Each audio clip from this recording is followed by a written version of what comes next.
Super Bowl? Son, that just means 1 week till Daytona.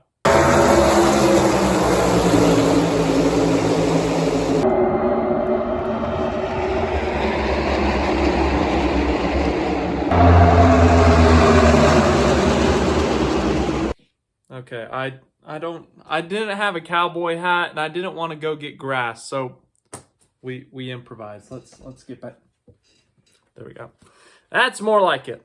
The 2025 season, it's basically here. We've already had the preseason clash race. We've got Daytona 500 qualifying in 3-4 days now. We got the duels coming up, the Daytona 500. But before that, we have to talk about the 2025 season. And oh my, there are quite a few changes. There are quite a few additions. I mean, from literally every single aspect. We have new TV partners. We have the normal drivers switching teams. We have teams adding cars. We have new teams. And in all of this switch, we have a new racetrack this season. We have a new format, not necessarily for the championship and the playoffs, but we have an in-season tournament. We're going to talk about that all. This is probably going to be my longest season preview ever. Every November, we come back and we look at this and we laugh at myself for how bad these predictions are going to be. So yes, we will get to the predictions section at some point. But first, we have to talk about, well, as I said, all those changes that are upcoming for 2025. I've got like 8 pages of notes here.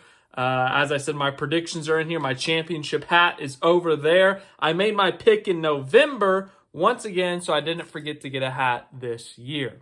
But yeah, as I said, new teams, new cars, new drivers, new crew chiefs, new tracks, new TV deal. There's even new points. There is a bonus point if you get the fastest lap in the race. And of course, the new in-season tournament. So let's talk about some of the schedule changes first. While there are a few that have just essentially swapped dates or moved up a month, moved back a month, for example. Darlington used to be in the middle of May. It's now at the beginning of April. Circuit of the Americas was at the end of March, and now it's at the beginning of March. Texas Motor Speedway used to be in April, and now it's that first weekend in May. We see a few tweaks like that, but there were some big ones. There was the addition of Mexico City. Mexico has a race now. NASCAR going international for a points race. It's a very big deal. It's very exciting. I am looking forward to it. And I think, we could have a great race there in both the Cup and Xfinity Series. NASCAR's Mexico Series will also be racing that weekend. Very exciting times. Some other changes. One thing about COTA, we mentioned it earlier. They have changed the layout of that track. Once again, it had a slight change on the schedule, but notably, it's going to be a shorter track. They are not doing the full 3.4 mile track. They are doing like a 2.3 mile track or something like that, much to my disappointment. And then finally, the playoffs. Last year's playoff schedule, there were a bunch of wild cards. We had Atlanta, a super speedway, Watkins Glen, a road course, Talladega, the Roval, all in the first 6 races. Just chaotic schedule. It didn't nuke the playoffs like some of us, including myself, thought. But this year we go back to a little bit more of a, let's call it a normal playoff schedule. More ovals, more intermediate ovals, more normal ovals. So your playoff schedule this year, the first round of the playoffs consists of Darlington. The Southern 500 returns to the playoffs as the playoff opener. St. Louis, Gateway, Worldwide Technology Raceway, whatever you want to call it, they are now in the playoffs. They are the middle race in round 1. And Bristol Motor Speedway, the Bristol Night Race, is once again the cutoff for that first round. The second round is shaken up once again. We have New Hampshire back in the playoffs since, 2017, I want to say. And they're going to lead off. Round 2, they are the opening race. So we have 2 flat ovals in those first 2 rounds. Could play well for Team Penske, as we have seen these past few years. The middle race will be Kansas, and then once again, the Charlotte Roval is the cutoff race for that round of 12. And then we get to the round of 8, and it's a little chaotic here. It's a little crazy. Vegas, once again, opens up that round of 8. Spot at the championship 4 on the line, but then the middle race. Oh boy. You're not going to believe it. It's true. This is really happening. Talladega will be a factor. Talladega will be a major factor into who makes the Final Four, the Championship Four, to crown the NASCAR Cup Series champion. Not making that up. And then Martinsville, once again, as it has been since like 2020, it will be the cutoff race for the round of 8 and the championships at Phoenix. Again, that remains unchanged. So all the cutoff races, those are the same. Bristol, Roval, Martinsville. I guess Phoenix is kind of a cutoff race in a sense. But it's everything else. The opening race for the first round is returned to Darlington. The opening race for the second round is now at New Hampshire. Opening race for the third round is the same as it has been for the last 3 or 4 years. But outside of that, a few changes around there. So now you know the schedule, but the question is, how do you watch? Well, we are under a new TV media rights deal that has split the Cup Series schedule up. Now, as for the lower series, those are pretty straightforward. Truck Series, still on Fox, FS1, FS2, whatever they deem to put it on. NASCAR Truck Series will remain on all Fox networks. The Xfinity Series is no longer on the Cup Series kind of schedule with Fox and NBC. It is now exclusively, the Xfinity Series is exclusively on the CW. That is right, the CW. Can't believe I'm saying those words. I personally am excited. I can't wait to see what the CW does with the Xfinity Series, but every single race for the Xfinity Series is on the CW. As for the Cup Series, it's a little bit different this year. We have 2 new TV partners. One is an old friend returning in TNT. The other one completely new, a completely new style for NASCAR, Amazon Prime Video. Now, currently, we're in the Fox slate of the schedule. They had the Clash, they're going to have Daytona, and they're going to have all the way up to the All-Star race in mid-May. And then at the Coca-Cola 600, Amazon Prime Video will take over. One of our crown jewels, the Coke 600, they take over, and they go through Pocono on June 22nd for a grand total of 5 races. Then TNT will have the in-season tournament, which we'll talk about in a minute. They also have 5 races, just like Amazon. They will be going from Atlanta at the end of June to Indianapolis, the Brickyard 400 at the end of July. And then the rest of the NASCAR Cup Series season will be on NBC or USA Network, the NBC affiliates, for the rest of the season, starting that first weekend in August with Iowa and ending at the championship race at Phoenix. Now, I've said it a few times. You might still be wondering what it is. You might already know what it is.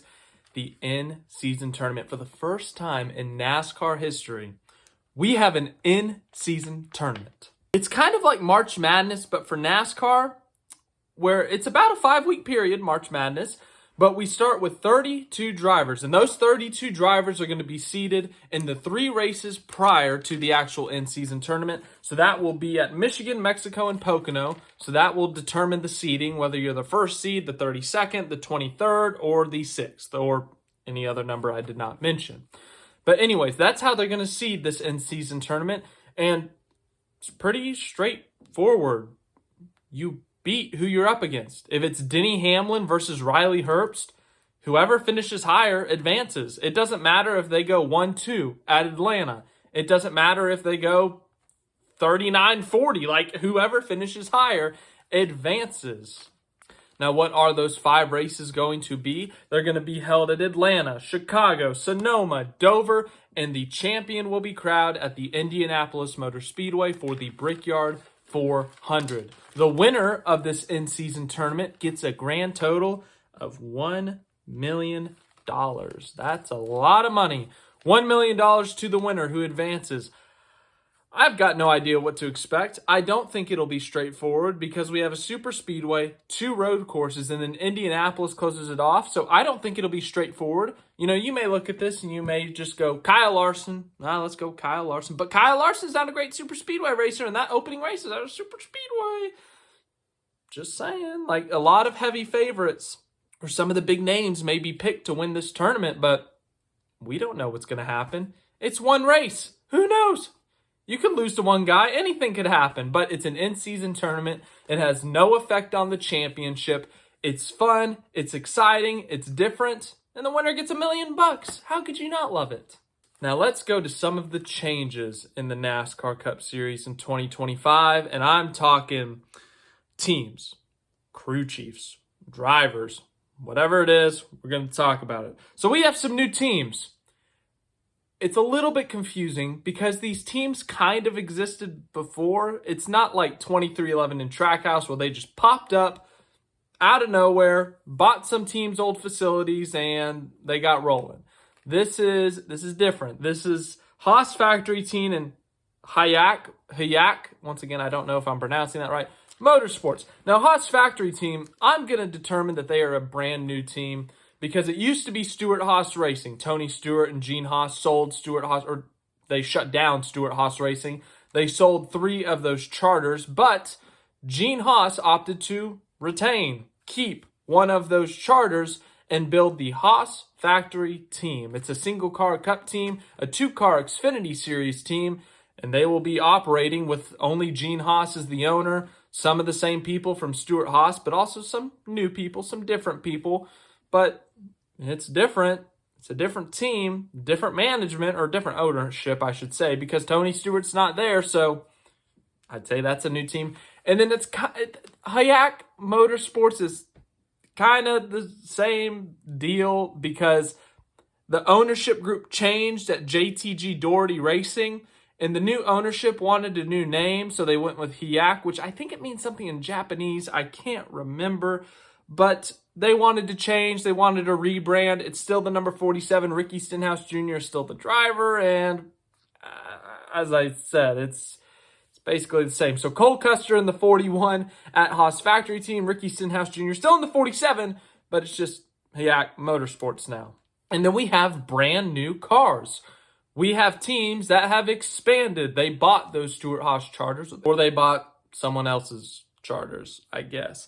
Those new teams are the number 4 car. Previously, you saw the number 4 at Stewart Haas Racing. Well, now it's a Front Row Motorsports car driven by Noah Gragson. Front Row Motorsports, once back markers, then up to midfield. They are now a Tier 1 team with Ford. A massive step forward. They're going to have all the resources they want from Ford. They're one of the top dogs at Ford now, and they expanded to 3 cars.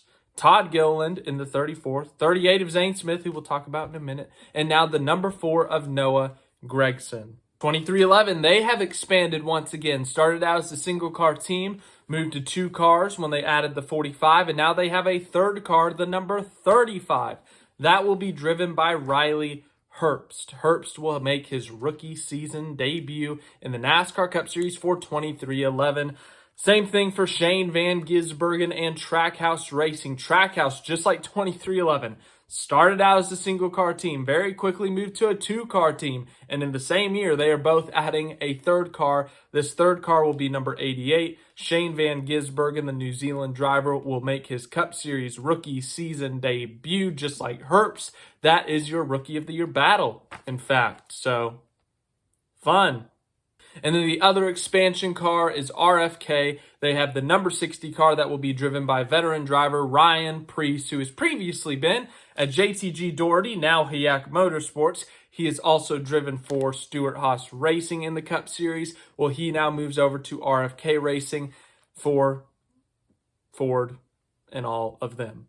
Now let's talk about the driver changes. Let's talk about who's gotten to new teams, who's switching over, who's at a new car number, anything like that. Well, the first one, gotta admit, it's weird because the way last year ended, Justin Haley took over the 7 car like at Bristol or whatever it was, and it was kind of a trade, and he ran the last 7 or 8 races there. So technically he's already been in that car, but it's his first full-time season, so we're going to put him in the new category. The number 10 car will be driven by Ty Dillon. Previously, the number 31 car at Colleague Racing, and it was driven by Daniel Hemrick. Well, now Ty Dillon is in that car. Now that Stewart Haas Racing no longer exists, they took over the 10, and, well, it's just a number. It's just, a sticker on the car. But Ty Dillon's driving that car. AJ Allmendinger returns to the number 16 Colleague Racing Chevy. Joe Gibbs Racing, this is a big one. The number 19 was left open after Martin Truex Jr. retired. Chase Briscoe, the two-time Cup Series winner, will drive that car. Then we have the Wood Brothers Racing. After getting their 100th win with Harrison Burton last year, they move on to Josh Berry, who will drive that car. The 34 and 38, once again, Todd Gilliland's driving essentially the same car. He does have a new crew chief, though, in Chris Lawson, which we're going to talk about next. Spoiler alert. But he now drives the 34 car, previously driven by Michael McDowell. Once again, it's just a sticker. Still Front Row Motorsports, still the same team for the most part, I'm pretty sure. But Todd Gilliland is now in the 34 car. The 38 car is going to be driven by Zane Smith. He returns to Front Row after being a Truck Series champion with them after being at Spire in the Cup Series last year. And then speaking of Spire in that number 71 car, Michael McDowell made the switch, the surprising switch over to Spire, announced it last summer, and now he is here at Spire in 2025 in the number 71 car. Now let's talk about some of the crew chief changes in there. There's some big ones that have happened. Jeremy Bullins, Brad Keselowski's old crew chief at Team Penske, has shifted over to RFK. He will now be the crew chief for the number 6 car. Denny Hamlin, longtime crew chief and very successful duo, I might add. Chris Gabehart, they have split up as Gabehart has moved into a competition role. Well, now Chris Gale, formerly the crew chief of the 54, moves over to the 11. Charles Denike, D-E-N-I-K-E, he will be the crew chief for Bubba Wallace after Wallace and Booty Barker split. Barker still at 23-11. Chris Lawson will now be the crew chief of the number 34 car, as I mentioned earlier. Travis Mack is now the crew chief of the number 42 at Legacy Motor Club with John Hunter Nemechek. Ben Bayshore, now the crew chief of the number 43 of Eric Jones. And Tyler Allen takes over for Ty Gibbs and the 54 car. Now, some other major storylines heading into this 2025 season. We've got Kyle Larson, once again running the Indianapolis 500, attempting to do the double last year. It ended in heartbreak. Will he do it this year? The OEP, the Open Exemption Provisional, I think is what that stands for. Whatever it is, it's essentially if you opt in, I think it's 60 or 90 days before, if you send a note to NASCAR that says, hey, we got this big name driver and we want to guarantee that he makes the field regardless of how he qualifies, NASCAR can give that team an OEP. Elio Castroneves has it for the Daytona 500. So my question is, who else will we see take advantage of that? Who's going to go try to sign a Supercars driver again? We've seen that recently. Who's going to try to go get an IndyCar driver? Maybe an F1 driver or a former F1 driver. Daniel Ricciardo seems to be a popular name with this thing. So who's going to be taking advantage of that OEP? There's a new charter agreement. After so much controversy, so much discussion around the charter system, the charter agreement, NASCAR and 14 or 13 of the teams have agreed to a new charter agreement that extends through 2031, which leads me to the next major storyline. 2 of those teams did not sign the new charter agreement, 2311 Racing and Front Row Motorsports. They are suing NASCAR for antitrust violation. So that leads me to the question, will we see this lawsuit settled during the 2025 season, or will this carry over into the off season and maybe even into 2026?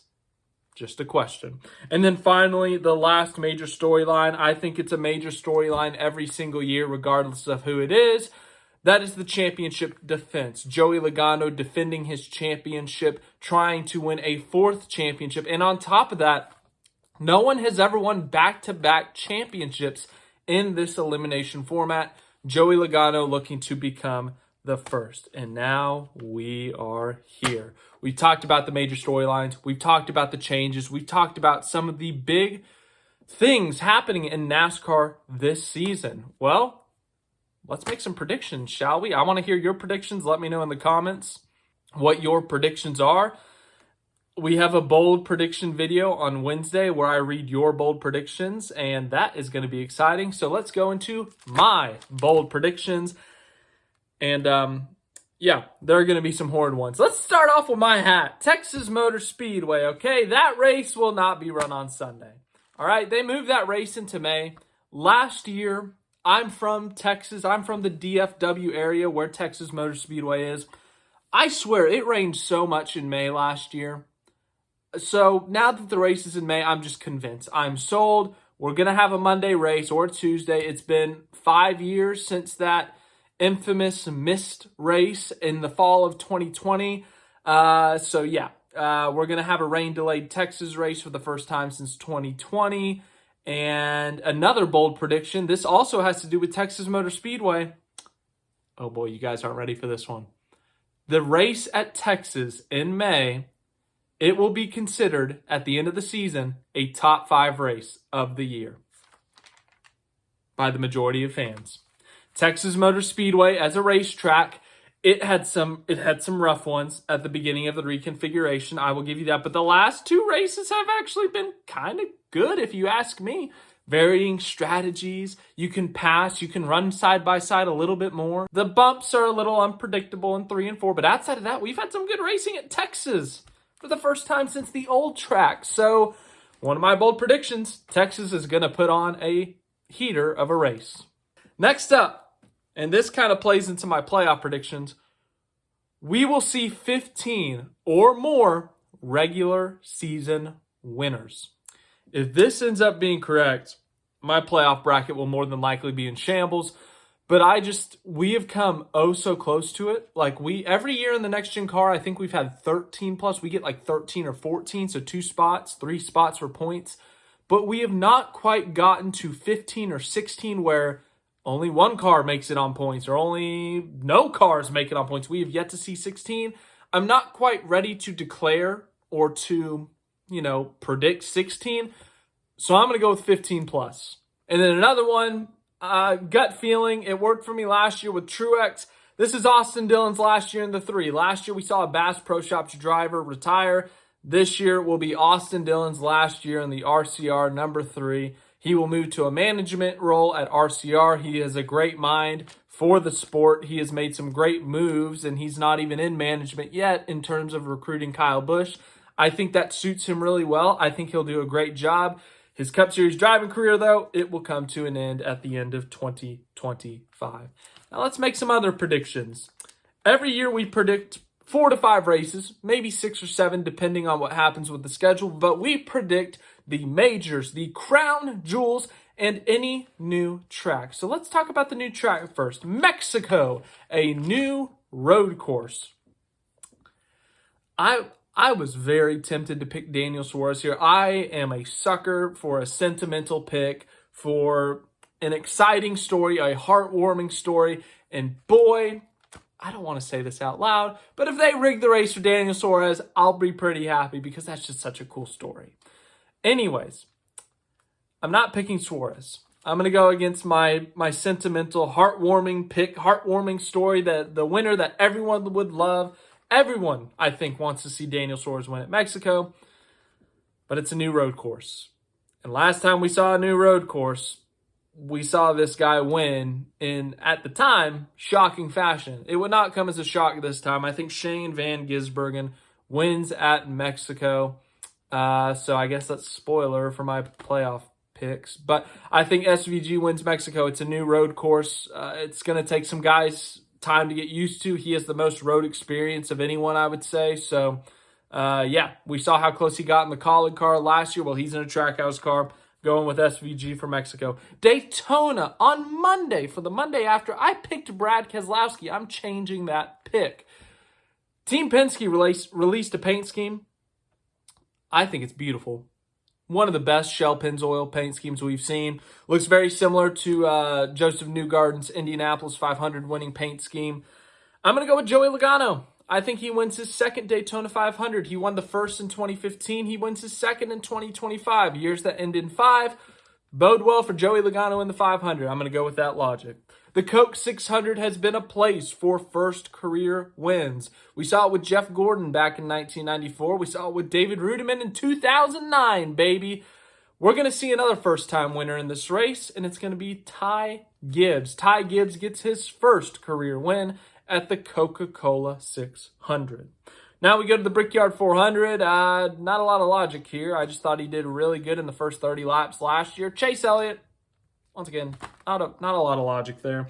And then the Southern 500. I did this for years with Larson, where I would just blindly pick Larson to win the Southern 500, thinking one of these years it's going to stick. He's run too well there to not win at some point, and it took like 8 years for him to do it. He finally did it in 2023, so I'm just going to do it with this guy now. Tyler Reddick, he's run too well at Darlington over the years that he's going to win at some point. He's too good there. He's going to win the Southern 500 this year. And now this next one. I got to admit, the in-season tournament, I don't know how to pick this thing because, as I said, some of the favorites are going to get knocked out because of Atlanta.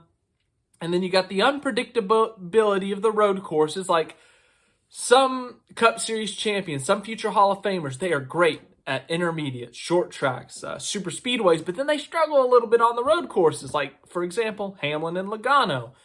And so I think this year, where the in-season tournament falls, actually kind of hurts them a bit. But there are some guys who just excel. They are extremely consistent at the majority of these tracks, and I think that's going to help some of those guys just advance through this system, through this format. And I think kind of the predictable, or not predictable, the poster child for consistency, in a sense, I feel like, is Chris Buescher.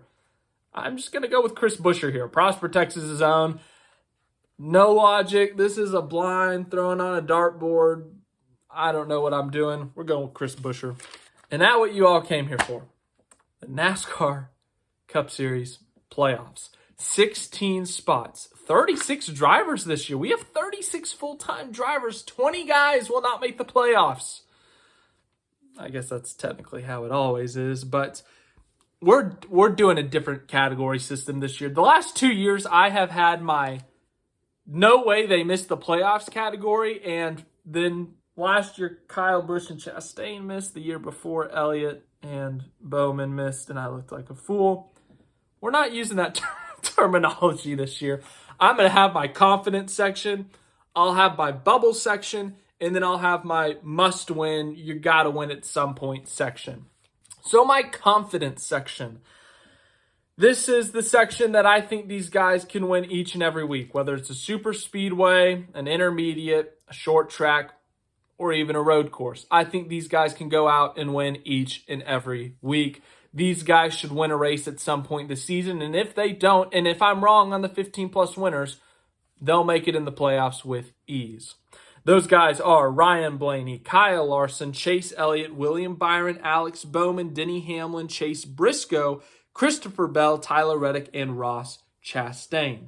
Some of you may be questioning some of the names on that. Chase Briscoe, first year with JGR. I think he's a very talented driver. And Joe Gibbs Racing Equipment, I think he wins multiple races this year. Alex Bowman, a lot of people doubt him, continue to doubt him. I just think he's going to win a race. He's in a Hendrick Motorsports car. I think he's good enough to win, and I think he does it again. And then one name I want to highlight in here, Denny Hamlin. I think Denny Hamlin wins a race this year. I think he makes it to the playoffs. But note, he has not won since April of 2024, or was it May? April or May, the spring of 2024 at Dover. He's on a 20-plus race winless streak right now. He's got a new crew chief. We'll see how this goes, but hey, you never know. Crazier things have happened, but as I said, I still think he makes the playoffs. Now to my bubble group. And the first name I'm going to put on this bubble group, this is a hot take. Joey Logano. And this is simply because I know he won the championship last year, but the last 2 years for Logano have been like all over the place. Inconsistent, not running great, and then magically just running lightning speed. Super inconsistent. At some point, that's got to bite them, maybe. And if they don't win a race, like and I'm right that we have 15 or more, or even if we have 13 or more winners, Logano could be on the verge of missing the playoffs. Now, I did just pick him to win the Daytona 500, yes, so spoiler alert, he's in my playoff bracket.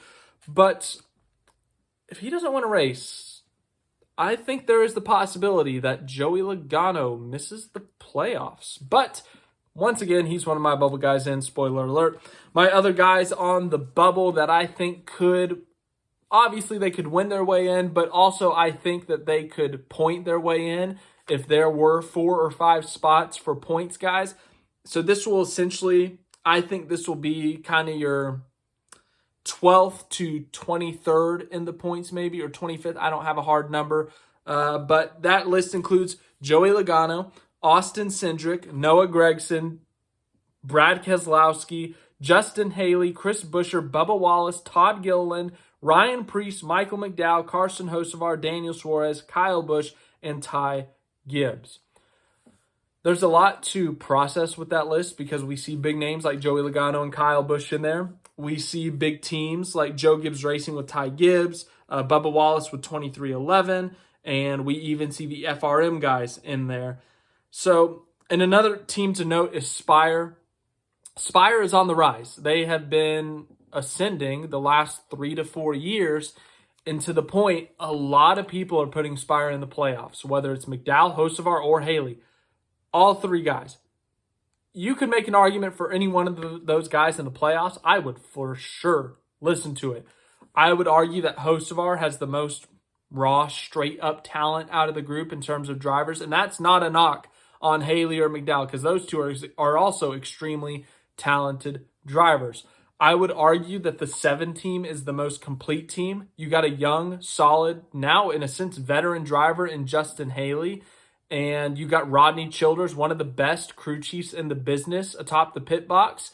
And then you got Michael McDowell and Travis Peterson in the 71 car. That's like the veteran group. That's the team, the driver crew chief combo who's been together the longest. That is kind of your veteran team. As I said, they have the most experience together. They got the most experience in NASCAR outside of Childers maybe. So Spire, from all 3 different aspects, they have a chance to do something special this year, win a race, and make the playoffs. Now, as for they need to win, or they're a wild card team, that's the rest of the field. And to put it straight up, the only way I see these guys making the playoffs is if they win a race. I do not see these guys pointing their way in any way, shape, or form. I just think they need to straight up win. Whether that's at a super speedway, a road course, it doesn't matter. They got to win. That list is Austin Dillon, Ty Dillon, AJ Allmendinger, Josh Berry, Riley Herbst, Zane Smith, Cole Custer, John Hunter Nemechek, Eric Jones, Ricky Stenhouse Jr., Cody Ware, and Shane Van Gisbergen, who I already told you what I think there. I've already told you about my confidence group, which includes Blaney, Larson, Elliott, Byron, Bowman, Hamlin, Briscoe, Bell, Reddick, Chastain. Well, we have quite a few spots left to fill. I think 6, if my math is correct. So first, I already told you guys who I think are winning races, the majors. Let's put those guys in there. Shane Van Gisbergen, you're in. Ty Gibbs, you're in. Joey Logano, you're in. So that takes up 3 spots. Let me tell you, filling in these last 3 spots, this was tough. As I said, I got 15 plus winners this year. So that's going to make for even more playoff chaos. It's going to just rapidly just make the bubble insane, and there might not even be a bubble at the end of this thing if we have 16 winners. And so these last 3 spots, I'm putting Chris Buescher in. Chris Buescher's too good. I know he didn't win a race in the regular season last year, but he's won races every year in the next-gen car. He won the Bristol Night Race in 2022. He won multiple races in 2023, and he won at Watkins Glen in 2024. They're too good. They're very consistent. As I said, they're good at various styles of tracks. I just think there's no way Chris Buescher doesn't win a race this year. So I'm going to put Chris Buescher in. Next up, I'm going to go with his teammate, Brad Keselowski. This one makes me a little bit more nervous because they were a little bit more inconsistent last year versus 2023. But hey, they won a race last year at Darlington. They still look good on the super speedway. Short tracks they're decent at. So I think Keselowski finds his way in, and that means there's one more spot. I'm telling you guys, it's complicated this year because we got Austin Cindric, who actually had a decent year with Penske last year. We got the Spire guys, who I all made a case for. Bubba Wallace, who's on a long winless streak at a top-tier team, and he has proven he can win races. We got Daniel Suarez, who's won multiple Cup races at multiple styles of tracks. We've got Kyle Busch. Oh my goodness, he's on such a long winless streak. Am I going to keep him out of the playoffs? This would be the first time I'd ever pick Kyle Busch to not make the playoffs in my 8 years of making season previews. And we've got some, in a sense, wild cards in here, like in the bubble category with like Todd Gilliland, Noah Gragson. And then we got our must win. What if Austin Dillon goes and wins the super speedway? Or Richmond again? What if Riley Herbst wins the super speedway? What if Josh Berry and the Wood brothers show up at Richmond and they just have raw speed and win? There's so many possibilities. One spot to determine who makes the playoffs. I am going with a guy who I believe is such a good super speedway racer. He didn't win. He led so many laps last year. He won stages. He looked elite. His teammate has won it his former teammate now has won at super speedways before. I believe he learned off him. I believe he is the number one guy at FRM now. I think that Todd Gilliland wins his first career NASCAR Cup Series race with Front Row Motorsports at one of the super speedways and advances into the NASCAR playoffs. So my 16 driver field, Joey Logano, Ryan Blaney, Kyle Larson, Chase Elliott, William Byron, Alex Bowman, Denny Hamlin, Chase Briscoe, Christopher Bell, Tyler Reddick, Ross Chastain, Chris Buescher, Brad Keselowski, Ty Gibbs, Shane Van Gisbergen, and Todd Gilliland. That is my 16 driver field. I have never felt less confident in the group. And that's not saying that these guys are like bad or anything. It's that the field is so deep this year. Spire could win a race. Bubba Wallace could win a race. Cindric could win a race. Gragson could win a race. Kyle Busch could get back to victory lane. Suarez, Allmendinger. The list goes on, guys, of who could win races and advance to the playoffs. But that's my group. That's my 16. Going with my gut usually doesn't work. Sometimes it does. But, hey, we're sticking with it. We're sticking with it. Now, the final four. Actually, before we get to the final four, let's go to Xfinity and Trucks. Truck Series champion. I'm going to go different. Everyone's picking Corey Heim. I picked Corey Heim last year. I have never picked a champion in back-to-back years. Pick the same guy. I'm going to go with Lane Riggs. Lane Riggs really impressed me at the end of last year. He's a really good short track racer. If they get to Phoenix, he might be the guy to beat. I'm going to go with Lane Riggs. Lane Riggs, Truck Series champion. As for Xfinity, I actually did not write anything down because, frankly, it's a tough year to pick an Xfinity this year. A lot of changes, a lot of different drivers, a lot of rookies, and it's a tough one. There's a lot of hype. There's a lot of expectations. I'm going to go... Who am I going to go with here? I'm going to go with... back-to-back, sure. He went from never winning a championship, and now he's going to win 2 straight. Justin Allgaier. No logic. Just Allgaier. Now for my final four. Now, this playoff schedule has changed. This playoff schedule, it's been chaotic. But this year, it's a little bit more normal. We could see some more normal results.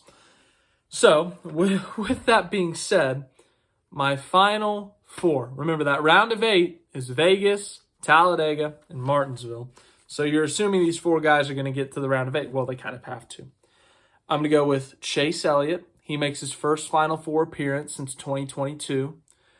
Ryan Blaney makes his 3rd straight Final Four appearance. Christopher Bell makes his 3rd straight Final Four appearance. And then this one is a bit of a wild card. For the last 2 years, I have put a wild card in the Final Four, and it has backfired every time. This year probably won't be the year, but hey, let's do it. Let's go bold. I really like how this playoff schedule lines up for this team. And once again, I said it earlier. They are the model of consistency. Chris Buescher makes his first Championship 4 appearance for RFK. So with all that being said, we have our Final Four. We're going to be at Phoenix again. Team Penske will probably be heavily favored again if they make it there, whether it's Logano, Cindric, or, as I have here, Blaney. I have a hat. As always, I will make my pick via putting the hat on, except for last year. That was a different year. That was weird. Anyways, the Championship 4. Chase Elliott started out winning at Phoenix in 2020, winning the first championship at Phoenix. This year could be the last championship at Phoenix. Can he repeat what he did in 2020? Ryan Blaney looking to make it 4 straight for Team Penske. More Phoenix domination on the line. If he makes it there, he'll be the favorite. Christopher Bell looking for some redemption. Last year came oh so close to making the Final Four. Got disqualified for a quarter of a wall ride. He goes to Phoenix. He dominates. He leads all those laps. Doesn't win the race, but he had speed at Phoenix. Toyota so improved at Phoenix. Can Christopher Bell have the redemption story from 2024 to 2025? And then Chris Buescher, kind of the underdog in this situation. RFK, Roush, Fenway has not won a championship. And how long has it been since Kurt Busch in 2004? It has been a long drought for Roush, Fenway, and now Keselowski. Can they win their first championship together? Well, Phoenix Raceway 2025. I believe this worked for me once. I've only picked a champion right once on this channel in my preseason predictions. We're testing the theory out. I'm 1 for 1 picking this guy. Let's try to make it 2 for 2. Who knows how it could go? I'm going with Chase Elliott to win the 2025 championship.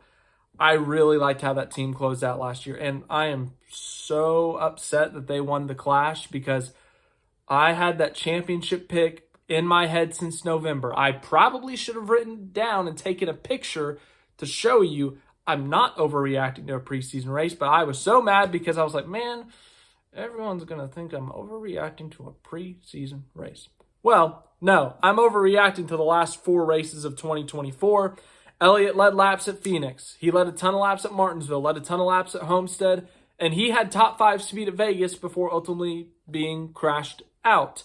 And I really like how that team closed out last year. Last year, they were very consistent. They had a very long streak of top 20s, but they couldn't quite find winning speed a lot. They showed it at Texas, and I think it was like Martinsville in the spring or something. But outside of that, they didn't lead a lot of laps. They didn't win any other races outside of Texas. They weren't like Kyle Larson, who leads all these laps, who wins all these stages and races. Elliott, I don't even know if he won a stage last year, but at the end of the season, at the end of the year, they were leading laps, and not only leading laps, they were leading laps at different styles of racetracks. I really like how they closed out last year. I really like the momentum they have going into this year. I think they win a bunch of races. I think they make it into the playoffs with ease. And I think Chase Elliott goes on and wins his second Cup Series championship. Let me know what your predictions are in the comments. If you are crazy, you will predict this. That's right. But anyways, yes, the 2025 season preview and prediction video is finally done. It's wrapped up. If you want to join our fantasy league, I've put that in the description. Feel free to go join our fantasy league. It's free. It's fun. Just have a good time. But full 2025 season preview and predictions is done. Chase Elliott is my champion. I told you my playoff field. I told you the major winners. I told you the Mexico winner. In-season tournament, we completely guessed. I want to hear your predictions. I will see you guys on the latest Wednesday for your bold predictions, which I will react to. That will be fun. See you in November, future me. I hope your predictions didn't suck like last year.